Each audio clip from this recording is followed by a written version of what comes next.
जय माता दी। राधे राधे एवरीवन। कैसे हैं आप लोग सब? आई होप सब अच्छे होंगे। तो दोस्तों देखिए, नवरात्रि की जो पूजा होती है, कन्या पूजन जो होती है, उसी से हमारी नवरात्रि की पूजा जो होती है वो संपन्न होती है।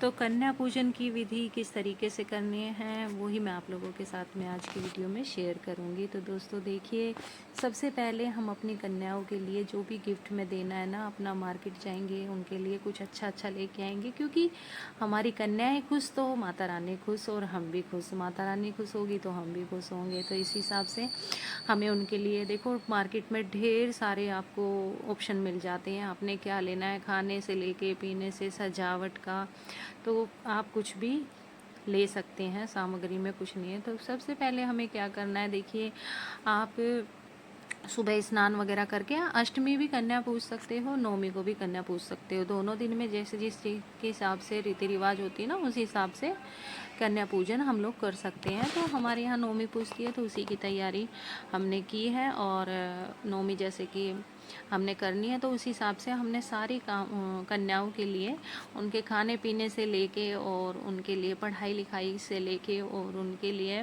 क्योंकि कन्याओं को ना अपनी सजावट की चीज़ें ज़्यादा पसंद आती है, तो वो भी सारी चीज़ों की सुविधा रखते हुए हम उनके लिए लेके आए हैं। और मार्केट में बहुत ऑप्शन मिल जाते हैं दोस्तों, आप जाइए, जैसी आपकी जैसे श्रद्धा हो आप उस हिसाब से आप ला सकते हैं। तो सबसे पहले हमें क्या करना है, सुबह जैसे अष्टमी पूजते हो या नवमी पूजते हो, आप सुबह स्नान वगैरह करके अपने माता रानी का पहले भोग बनाएंगे, अपनी कन्याओं के लिए भोग बनाएंगे।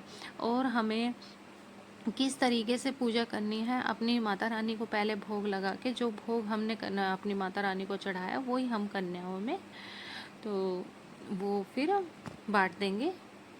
और उसके साथ में हमें क्या करना है दोस्तों, देखो सबसे पहले अपने कन्याओं को हमने अपने घर में बुलाना है, और उनके सबसे पहले हमने पैर धोना होते हैं, फिर उनको तिलक लगाना होता है, फिर उनके लिए हमने दक्षिणा देनी होती है। और जो भी हम ऋतुफल जैसे कि केले का भोग हम चढ़ाते हैं, तो केले का भोग जो होता है, सबको कन्याओं को हम केला भी देंगे, प्रसाद खिलाएंगे। और कन्याओं के दोस्तों तिलक, रोली वगैरह, मोली वगैरह बांध के और हम उनके तिलक भी करेंगे और उनका हम आशीर्वाद भी लेंगे। तो इस तरीके से हमने अपनी तैयारियां करनी होती है, बहुत ही प्रेम से हमने अपनी कन्याओं की पूजा करनी होती है।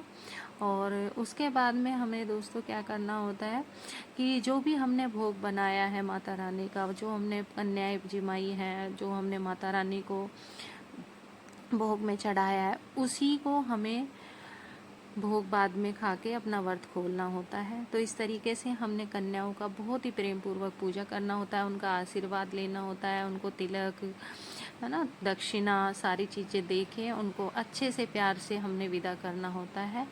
तो पूरी 9 कन्याएं अगर हमें मिलती है तो बहुत अच्छी बात है, नहीं तो आप 9 जगह कन्याओं का प्रसाद निकाल के ना, और जैसे जितनी कन्या मिल जाए उतना ठीक है, बाकी कन्याओं के घर आप दे के आ सकते हैं। तो इस तरीके से हमने पूजा अपनी करनी होती है। और दोस्तों प्रसाद और इसके सब के साथ में हमने दक्षिणा अवश्य देनी होती है। तो जो नवरात्रे होते हैं उनमें हमें 9 दिन की हमारी स्वरूप में माता रानी आती है, 9 माता रानियों की हमने पूजा करनी होती है। उसी हिसाब से हमने 9 कन्याओं को भी भोजन कराना होता है, उनकी पूजा अवश्य करनी होती है। तो राधे राधे, जय माता दी दोस्तों।